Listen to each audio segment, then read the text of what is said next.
Today we have Professor Yi-Chang Tsai. Dr. Yi-Chang Tsai is currently a professor of the School of Civil and Environmental Engineering and is also an adjunct professor of the School of Electrical and Computer Engineering at Georgia Tech. Dr. Tsai's research focuses on the development of spatial information and sensing optimization technologies, methodologies, concentrating on applications to roadway infrastructure, health, and safety condition evaluation, prediction, and management, with a special emphasis on pavements, sidewalks, and sign assets. The unique strengths of his research team include sensing technologies and data science and advanced computation methods, including artificial intelligence, machine learning, computer vision, spatial data analysis, and visualization. Dr. Tsai is a strong advocate and leader of establishing interdisciplinary research teams and programs that have produced many significant innovative research outcomes. He is a world-recognized leader in automatic detection of pavement distresses using 3D laser technology and machine learning. He has been competitively selected in pioneering research projects, remote sensing and GIS-enabled asset management phases 1 and 2, which were sponsored by the U.S. Department of Transportation, Research and Innovative Technology Administration Program from 2010 to 2014. Dr. Tsai's research over the past 10 years has been largely responsible for 3D laser technology emerging as a mainstream technology in the U.S., as most transportation agencies have moved from manual visual inspection to automated pavement condition evaluation. His research project has been competitively selected for the 2017 AASHTO High Value Research Award, which is a national award, because of the successful implementation of 3D laser technologies and AI in a large-scale system. His ongoing research project, NCHRP 1-60, will develop and publish 8 national technical standards, including the use of 3D printing for the verification of 3D technology by the end of 2022. Since 2010, he has served as an associate editor of ASC Journal of Computing and Civil Engineering. And today, he's here with us to give us a lecture. So thanks very much.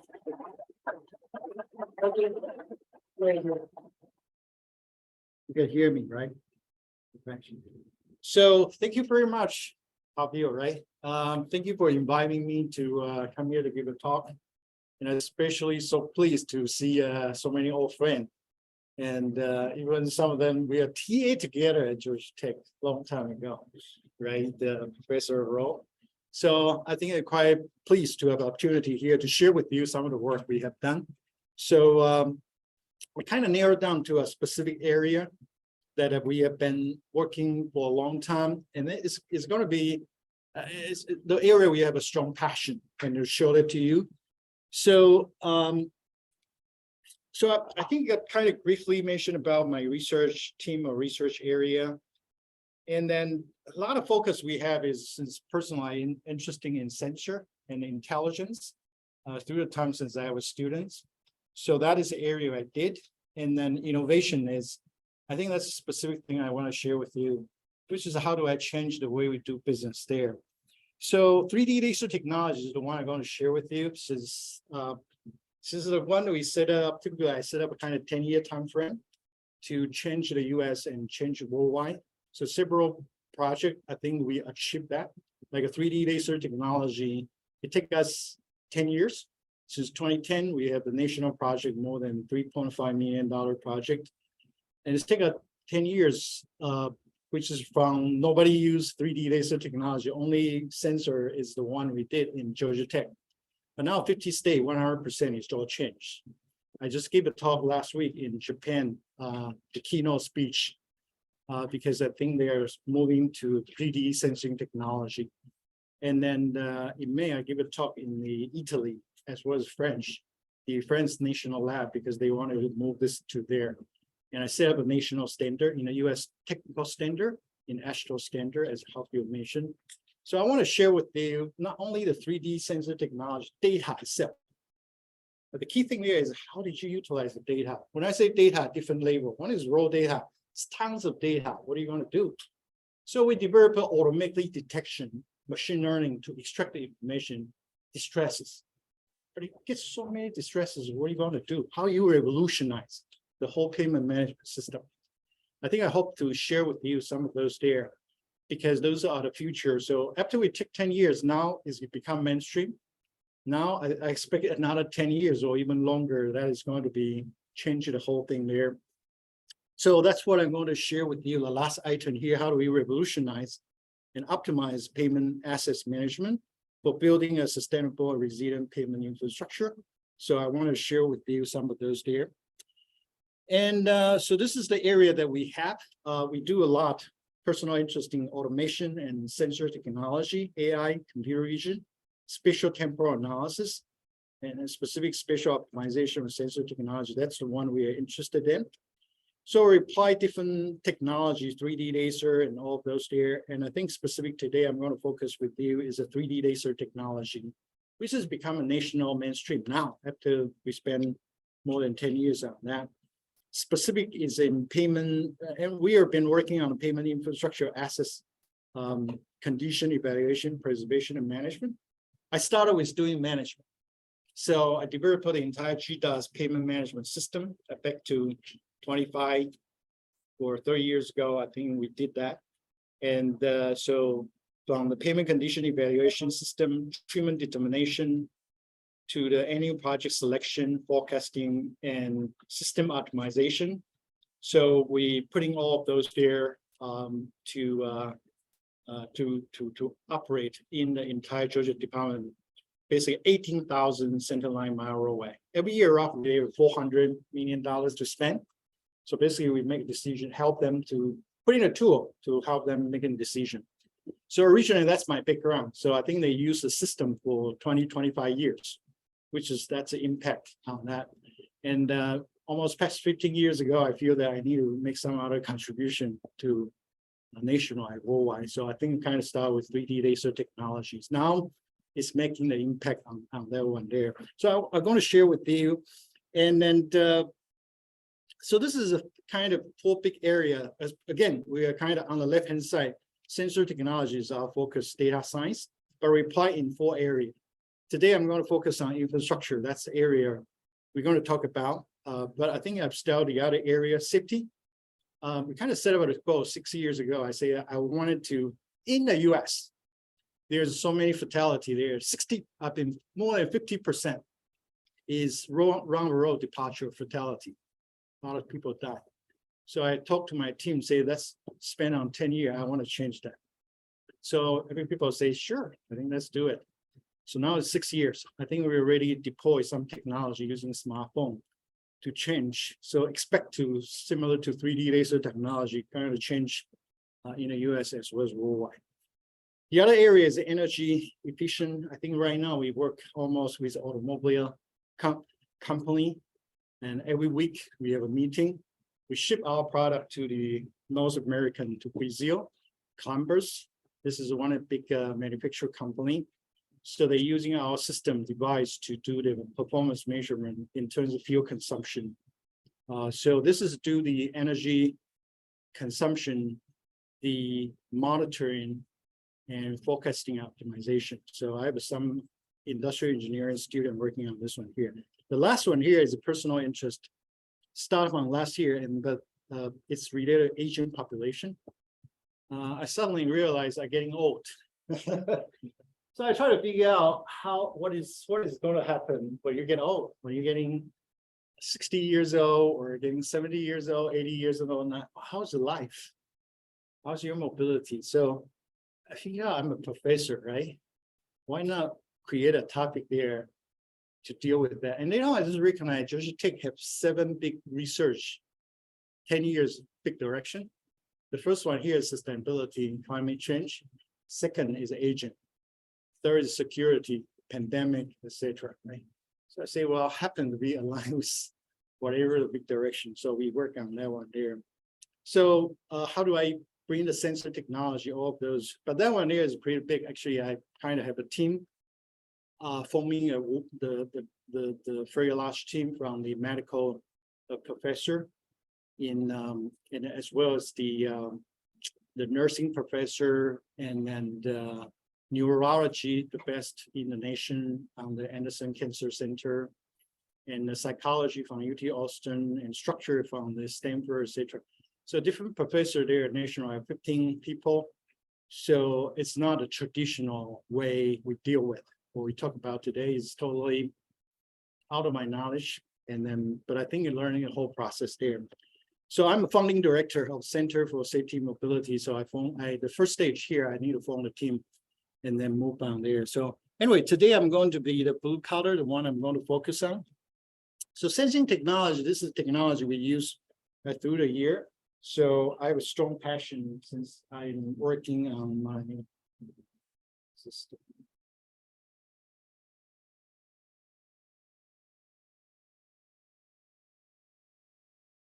Can you see the dots? Yeah. Oh, okay. So I think that this is the one I'm going to be talking about 3D laser technology, but through the year, our system, we have LiDAR all this year. We are working on now with the automobile industry on that. We do 3D printing. This is a medical for the senior. We are working on a lot of time. I think we change the decision-making system. My background is the other way around. I start with management. I'll spend $400 million every year, and I find out the data is needed. So if I wanted to make a big jump to Empire Revolution, I figure out I need to touch the sensor, because those are the opportunity I can. So I think, and personally, I'm interested in that. So I kind of start with sensor 15 years ago. So this is the one I'm going to show it to you, the 3D laser technology. So for this one here, you can see that what's the one we are talking about, focus on this. And this has become a technology now. You can see that the concept is quite simple, actually. It's a vehicle driving, and you collect the laser dot here, right? So there's 4,000 data point in 4 meters. So it's 1 millimeter resolution and transfer. And the driving interval depends on how you control each line there. Could be each transfer direction, it could be 1 millimeter interval or 5 millimeter interval. And Z direction is 0.5. Now they advance to 0.1 millimeter. How many data collect per second? It's kind of like 1 second, 23 million data point collected. So those are the one. So you can see that what's the data. So it's driving on highway speed, 100 kilometers per hour. So now 50 states, they are all using this technology. I believe Indiana DOT, they collect at least more than 2 or 3 years already. This data is available, and however, they cannot use that. So this is the one you can see that give you a sense in terms of the data. This is driving on an interstate highway at 100 kilometers per hour. There's a manhole. You view in the manhole like a carpet here, you can see the detail. So what did you see? You can see that this is texture here, the aggregate lost. This aggregate is 4 millimeters on the left-hand side. That's lost and identified on the interstate highway. I can compare next year how that is. I can compare the climate change, a big snow hitting the Champagne, how much impact my infrastructure, how much loss accelerated. I can do those which is previously impossible to achieve because there is no measurement technology, right? So this is just kind of one label there. If you look into not texture label, you are looking in a larger scale, like this one here. This is a one wheel path, 2 meters. You can see that this is in Savannah Port. It's a heavy truck. So you can see this rotting here. Now I'm not looking at the texture itself. I'm looking at the formation here, rot depth, right? So it's kind of couple inch rot depth here because it's quite heavy truck. So what you can do on this one here, because data itself means nothing, but it's only your innovation, creativity, you can expand that. So traditionally in our area pavement, you just say 1D, what's the rot depth? But in the future, it can easily change to safety, what's the rot shape? Because that shape, and why you care rot shape? Because a lot of time, maintenance timing can you associate with the safety timing, right? Because if the hydroplaning, if the loss of control, in the future CAV, and this is dangerous, going to impact that. I have a priority to fix that, right? But traditionally, there's no opportunity. It's just a run D rot depth in that 1 mile or 0.1 mile, right? You do not have that information. But now we totally create a new information. You can make that decision and totally change the current maintenance criteria and rule. Those are all possible. So that's the innovation in terms of how you utilize that data to create what's the next generation, the payment management decision. This is to kind of share with you the one I showed it to you, 3D technology. I want to summarize a little bit. There's a research opportunity and challenges come with that. So the whole thing there today, I'm going to share with you, not necessarily say, oh, this is high resolution data. It's a lot available. I hope that I share with you is what's innovation. How do we go from here in the coming 10 years? Because the past 10 or 12 years, we already created this, become a mature mainstream worldwide now. How do we move from here to the next 10 years? And so the question I have there is how to revolutionize payment assets management using 3R, laser technology, AI, and the spatial temporal analysis. So one of the key innovation concepts I want to bring you out of scope in different areas. So that way you can have innovation comes in. The way I see this one here is not you have a lot of data, right? So I remember there are a lot of LiDAR data, not laser, LiDAR data. I attending one at a conference 5-6 years ago. It's kind of quite odd and interesting too. The Atlanta airport, I think they say, oh, we recently collect a lot of data, LiDAR data for our airport. It's just a waste of time. It's totally useless. It's overwhelmed by people. And I kind of sitting in the back in the conference, I say, interesting. Because a lot of data here, you cannot create value. That's a burden. That's a burden, big burden. So the key thing here I want to share with you is how do you create the data? I mean, turn the data into information. That's what past 25 years, that's our group working on. How do I turn data into decision support information, right? So from one is you see the raw data 3D. How did you, in a minute I'll share with you, how did you do it? Machine learning automatically extract the data into support what current business operation of state DOT.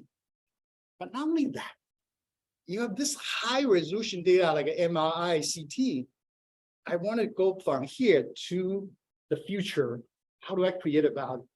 So a lot of those there in this one here, I just using one concept there, say precision surgery, right?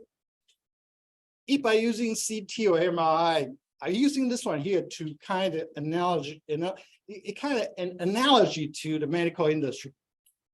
So in a way, because a lot of people say, oh yeah, you have a CT, you have MRI, the world has changed. No, it's not. I'm sorry, that's just a hardware. If you do not have processing, if you do not have a doctor say, how do I using the CT to differentiate tumor and cancer? It's not going to advance anywhere. It's kind of the same thing here, 3D technology. You say that you're going to change the world. No, it's not. Right now, most of people are just using the old-fashioned way to automate, and that's called automation. But it's not innovation. So that's so I using that one there. One of the key concepts I try to put in a publication on that. It's called precision surgery, right? This is my arm. I do the detailed diagnosis in medical, and something wrong. And so traditionally, there's no way you just cut down the whole arm there. That's it. I'm sorry, your arm needs removed. That's it. Now precision surgery, the concept say, oh, just this place here is not good. Just do a surgery, remove this. Oh, your heart or your lung, some of the problem. I just do a surgery, remove this, right? I'm trying to bring that concept called precision medicine, precision maintenance, right? Now I have this one with high granularity. Traditionally, every 1 mile, as a decision maker, I cannot do anything. If I have a deep patch or something, can I remove? A lot of times, just the whole thing here, 2 inches, remove that, the whole mile. But now you know that which 50 feet or 100 feet have something wrong. You can treat that. So there's a lot of opportunity being created. Your heart, I don't need to open your heart to do it. No, I just precision surgery, treating something. The opportunity will be realized. So hopefully I share with you some of those there. And then I just share with you some of those there. You were saying that, James, you're just talking. No, those are a lot of, we already have a lot of report, a lot of study already. And one way there is DOT support a project. but I have my vision in 10 years, what I'm going to do. So I support myself in terms of whole vision, how I'm going to move forward. Because I'm quite passionate and interested in this area. I feel there's a big impact. So some of those are projects support, some of those not. So for the first one here, intelligent crack sealing planning based on predicted pavement characteristic. Now it's become possible. In a minute, I'll share with you, like active cracking, transfer cracking, you can predict 2 or 3 years. You can entire Indiana say, where is the section you have highest return on investment in terms of crack sealing? You can prolong the longest life because you have a crack detail data, right? And then based on performance, I think we have a paper, TRB paper, UTC project on that. So using 3D data, now I start utilizing that data to create value. Second one here, identification in terms of micro, mini, and thin oil lake. We almost have 7 or 8 papers and several projects on that. Let's create a new project called micro, mini, and thin oil lake in Georgia. And Florida, they want to move forward. So last year, there's a project on that one there. So the whole idea there is a kind of 175,000 project working with them. Their research obviously, you got to demonstrate what value created. So what we did is, I think we go through with their engineer to exercise, say, basically they have lost aggregate. They need to spend 340,000 per their mile to fix that. But if you can do the micro, mini, and thin oil lake, identify which section could be, it's just $140 million. So you can cut down 170,000 per their mile. So they roughly estimate, say, gosh, I can easily just this distress, loss of aggregate, I can save $17 million. Easily. That's just one distress.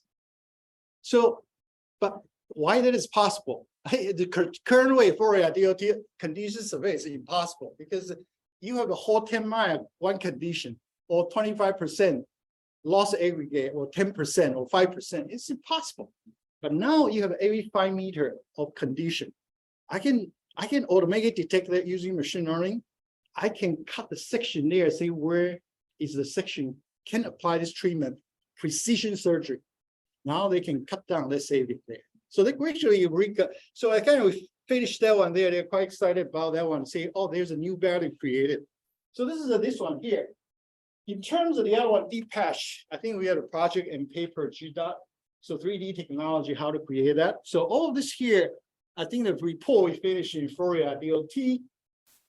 I just named a few here: intelligent concrete slab replacement, prediction, and planning with slab-based condition forecasting using 3D data.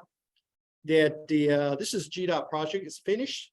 So entire 200 miles, we'll say, yeah, we forecast. But now we're using slab-based. I know, I'm not just saying 1 mile, no. This slab, what is going to happen next year? So I can predict how many slab replacement in this whole mile. So is that possible? Sure, that's possible. I think, so a PhD finished that is already graduate. The other one there is a smart concrete land construction. It's a huge amount of money. You're talking about is $1 billion if you're talking about concrete reconstruction. So you want to make a decision, say, should I continue slab replacement or should I reconstruct the whole 1 mile, 10 mile? So there's the previous PhD student working on that now is not a PhD student that he's working on this one here. The other one there, we did kind of 5 years. In Florida DOT, they kind of predict 4 or 5 years due to pavement resurfacing. And then, so in a way, it's they want to do a forecasting. Originally, their method is not accurate. So we have a paper published already, basically using their data, 10 years data, and using machine learning to do the forecasting on that. Just kind of give you an idea in terms of scale of the problem. You say, you're talking about a lot of this and here, how the impact. Anyone tell me that in Florida DOT, every year, pavement preservation or resurfacing cost, how much that is? Make a guess. 100 million? Any second? 100 million for pavement resurfacing cost? Too low, right? Any? Huh? 400 million? Okay, 1 billion once, twice. Any? So actually, I think they're around 1 billion to 1.2 billion. So a lot of time people say that, oh, this is a 3D technology. I'm in Indiana DOT, I saved a lot of manpower. Well, that's not true. It's you are using MRI, CT, you say, oh, this is lower cost than X-ray. I mean, who trusts that? Right? But the saving is it's not on that $5 million you spent extra or $1 million data collection. The saving is on that 1 billion. Can I cut down 10% or 5% every year? That's a big money. It's just one state, Florida DOT, right? If you're talking about a 50 state, that's a huge amount of money. So I think it's just going to get you an idea, say why all of this here, why we're interested in that. Because I'm trying to put in, this is the other one here, try to show it to you. The other challenge in here exists is, right now, I think like Indiana DOT, they have a lot of 3D data, right? But you guys still cannot use that, right? This is become a mainstream. Every state has that. I'm sorry, nobody can use that. The only thing is Georgia Tech, I can use that because I signed an agreement 12 years ago with the contract said, I want to be used that. So, but they say you cannot let the other people use.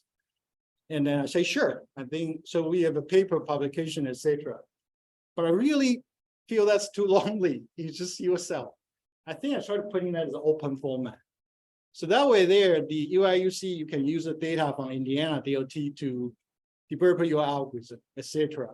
Or even the UT Austin, they can using Texas DOT's data to run their analysis, their algorithm. But right now, still not. But the first step is I set up a national standard, open format, 2D and 3D. This is a project we have, Astro 47. I kind of putting that one there, published in 2021. So I help FSWA to push that implementation state by state. Ask them say that you can deliver some strategically. I say that, yeah, I think they make a contribution in this industry. You get to give them slowly move in. But we saw they say that QA/QC data, you got to be able to provide PSI. It's called PSI. It's kind of .psi, .jpeg. This is kind of similar to like 50 years ago. There's no JPEG. You take a photo, you need to purchase hardware. You need to purchase software in order to see this Sony camera's image until JPEG become open format. But now we are in civil engineering. It's in that era. But step by step, I think I hope to change this one here. So I'm the PI, kind of making that one there already. The other one there is related to, I think we kind of putting this one here, implement that statewide, but it's still a lot of implementation needed, automatically payment condition evaluation. So the other one there is objective automatically crack detection algorithm performance measure. That's what we did. Because in a paper here every day, I mean, right now, every year I review tons of automatic algorithm detection paper. This is an associate editor. A lot. It can easily 1 year produce hundreds or several hundreds of automatic crack detection algorithm. But there's no comparison. You say that yours is 85, and I say mine is 95. But how do we trust that? There's no consistent data to compare. There are no consistent performance measure to compare. So I think a long time ago, I published a couple of papers trying to not develop the algorithm. I try to say that how do we establish a rule of the algorithm? I kind of adopt from the medical industry, how they measure, because in the medical industry, you say, oh, you have a cancer here. It should be serious, right? You cannot tell me, say there's a cancer, but there's something wrong. It's detection. So they have a specific approach here. They're using enhanced host-off distance measurement there. So we kind of adopt that. This is kind of published at least more than 10 years ago on those there. The other one is crack fundamental element. I'm going to share with you some of those there today. So this is the one, I think today I'm going to share you focus just one distress cracking, because now I've tried to narrow it down to just one focus here, one distress, but that can be extended to a lot of area, but just in the interest of time. I have a PhD student working on this one here. A lot of time I told them, say, you are EC PhD. It really doesn't matter work on this. This is just math. This is topology, right? You can use this one here, not only pavement. You can use that for bridge. You can rail. You can use that for human medical image. So you have wide open area in your future career. Then they're excited to say, oh, this is a good area. This is fundamental science, right? So you got to excite them, right, in some way. I kind of mentioned it to you. The first step we did is there's two parts I want to share with you. First step is try to solve DOT's problem because I need to get their money. I need to help them first. Second step I want to share with you is how do I envision the future? Because if you're talking about too far future, I don't think they are going to buy that. They are going to give you money. But you need to solve their problem first. So that way they give you funding, you can support, continue on. So I kind of two-part quickly, just in the interest of time, share with you a little bit.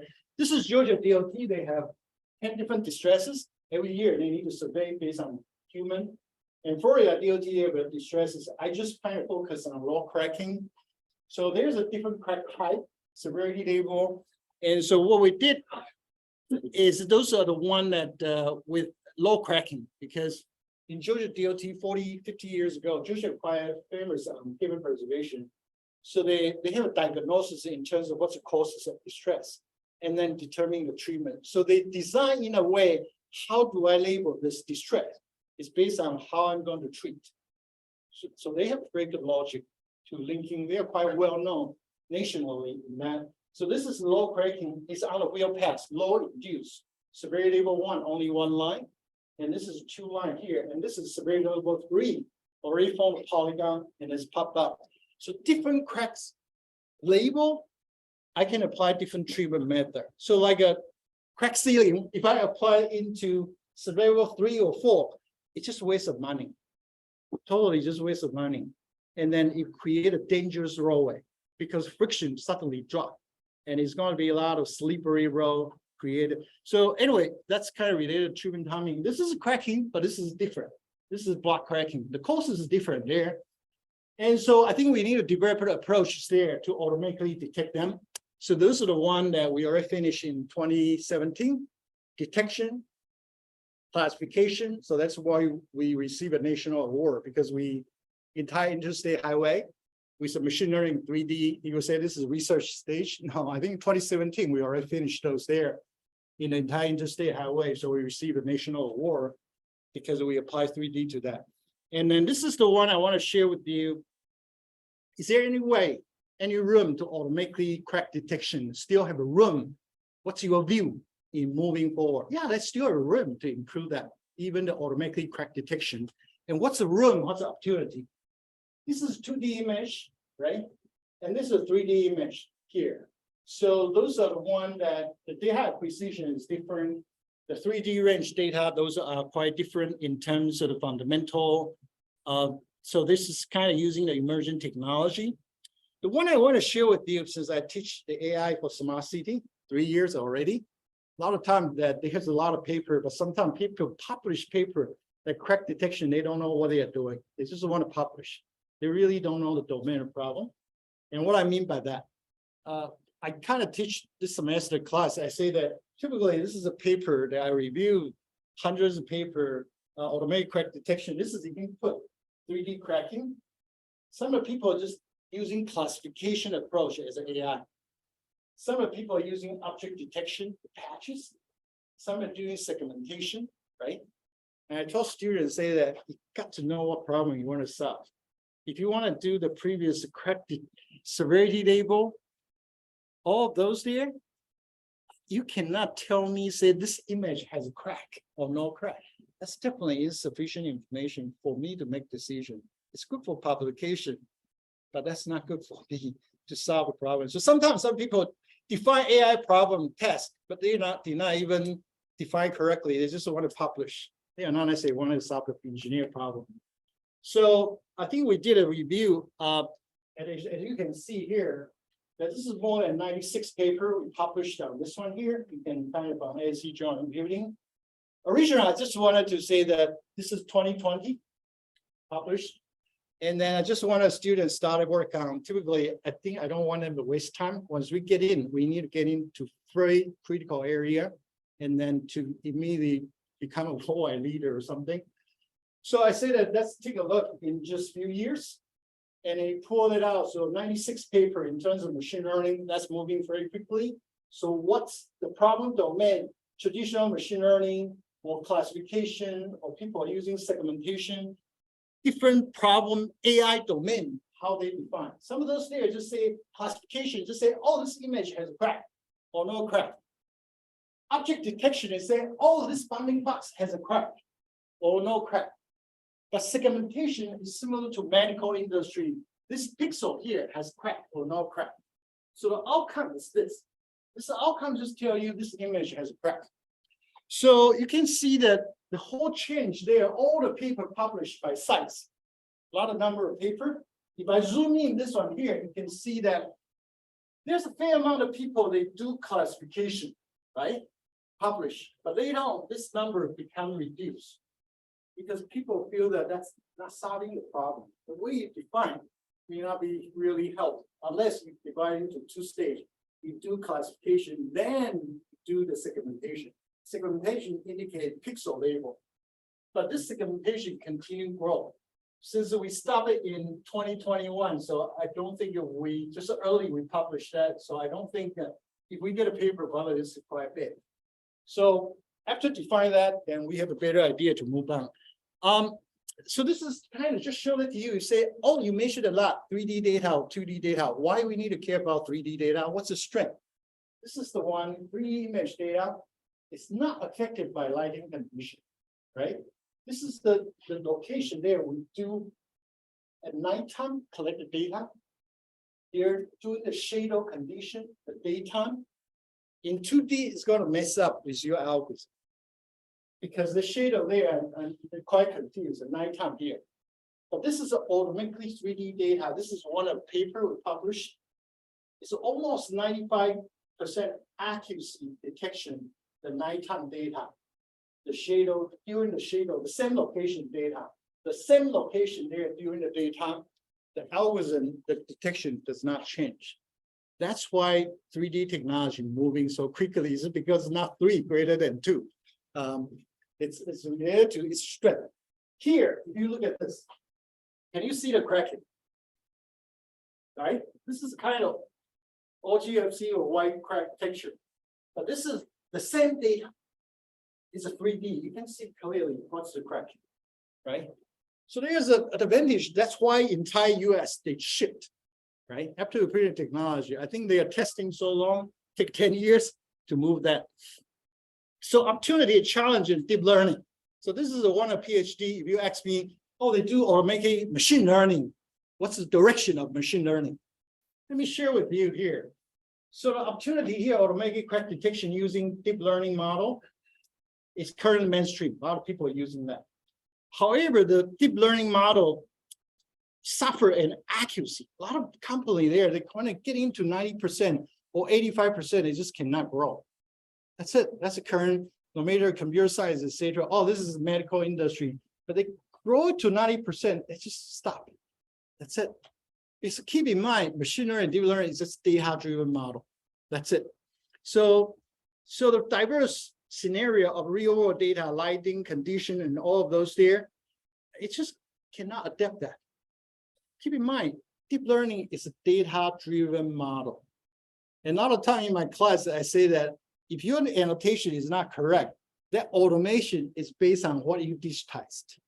If your digitization is not correct, it's not going to work. It's data-driven model, machine learning, deep learning. If you did not digitize those poor lighting condition, I'm sorry, it's not going to learn that. It automatically learn. But if you did not fit in those diversity, I'm just going to learn. And detection is already robust. So therefore, we start thinking about in traditional computer vision, I'm using analytical approach. Can I combine the two? I combine with domain knowledge with data-driven model. So deep learning is pixel-based, right? So computationally, algorithm, this has become a PhD, ECE PhD student, my students. So this is deep learning there. So innovation is this. Basically, I have a machine learning, deep learning, but in the cracking, there's a continuity tubular formula, right? So this is an analytical I can use in domain knowledge. In deep learning, so the trend in the future there is how do I combine the data-driven deep learning model with my domain knowledge?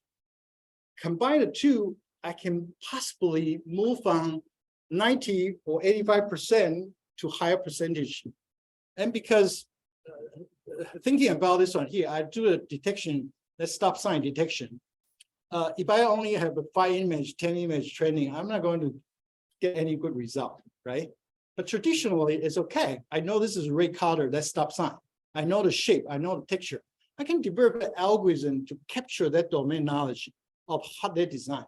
So why not combine the two in your analytical as well as the domain knowledge as well as deep learning? So anyway, overall, I think the some of the study that we mentioned about those crack detection, the one I like that is it can be applied into different, this one here. This is an early I did several years. Is a lump CT. I think we work as medical industry on those there. But those are all have a tubular shape and then just different image there. But algorithm itself can be applied. There's no different. So now my second part, I quickly mentioned revolutionize. You got so many detailed cracking. What are you going to do?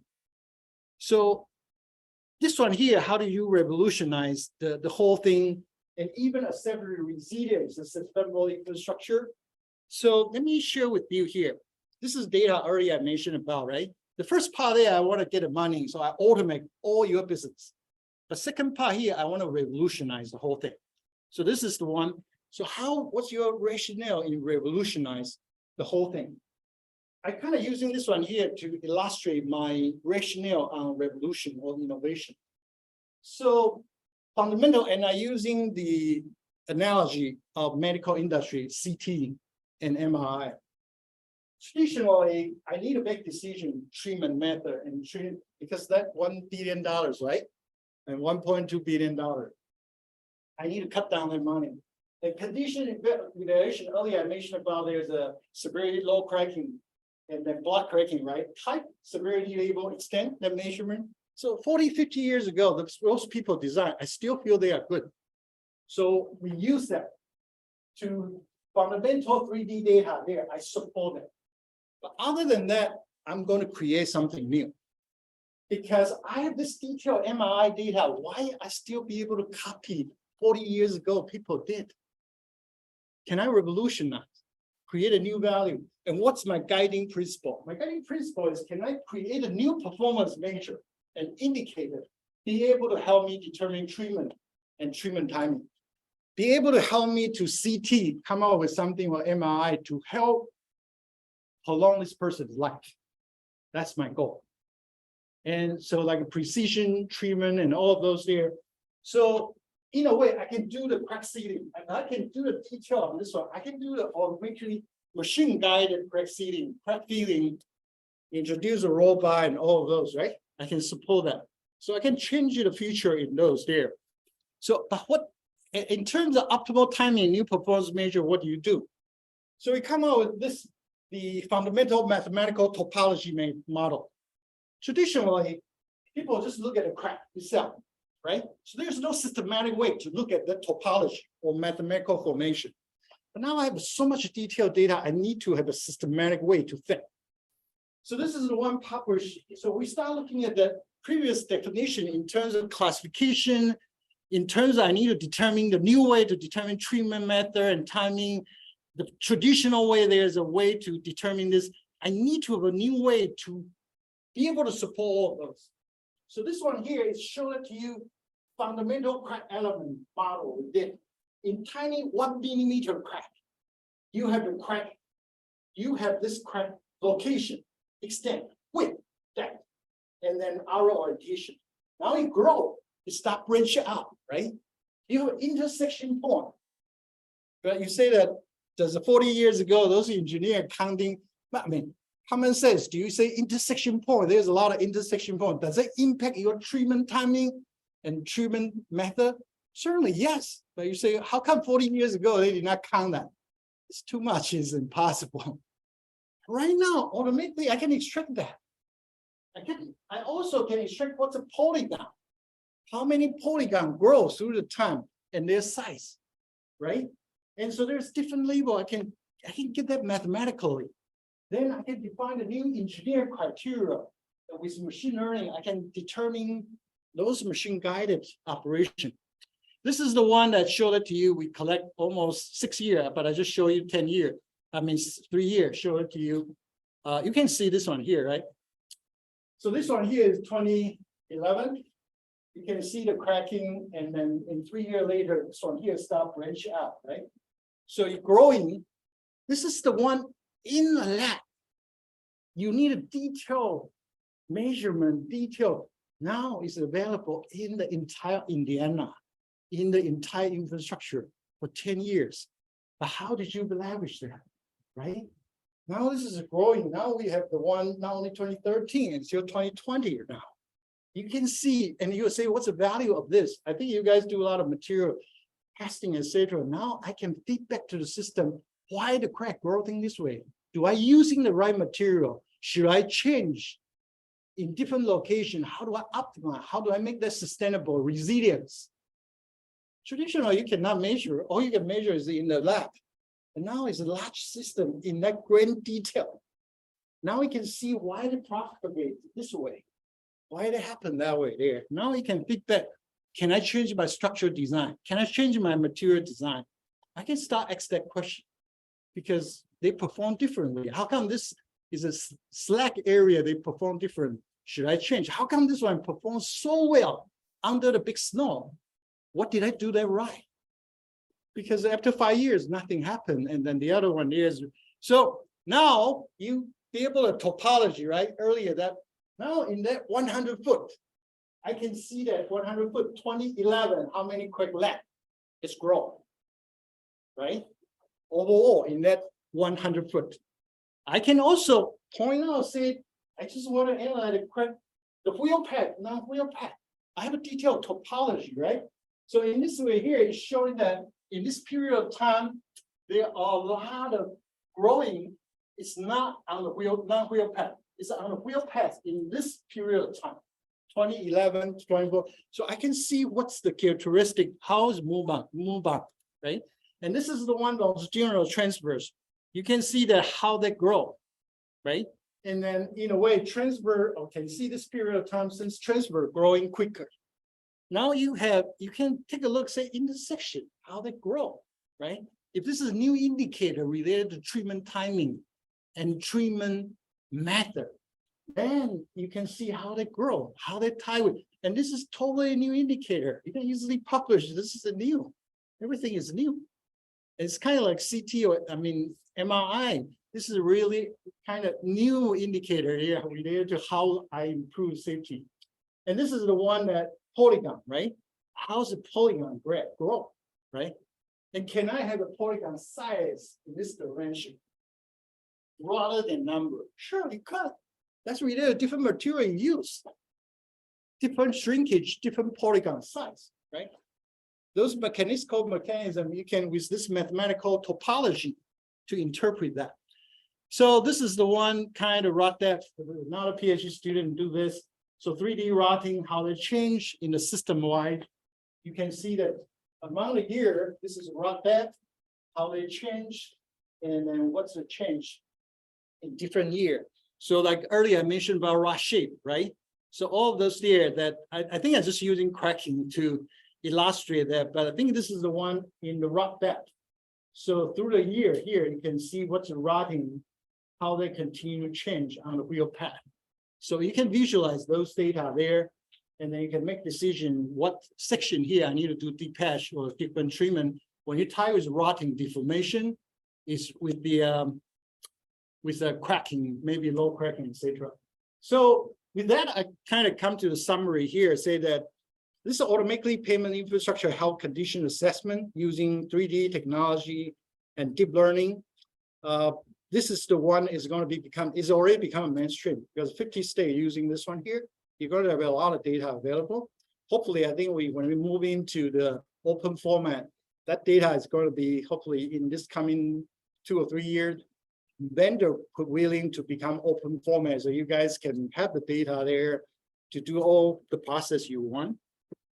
And then all research in deep learning and 3D technology makes significant technical contribution, especially on the performance measure, because a lot of time we wanted to measure how good that is. So, and the other one there is area we did is, those are the ones just we did in terms of the assets management.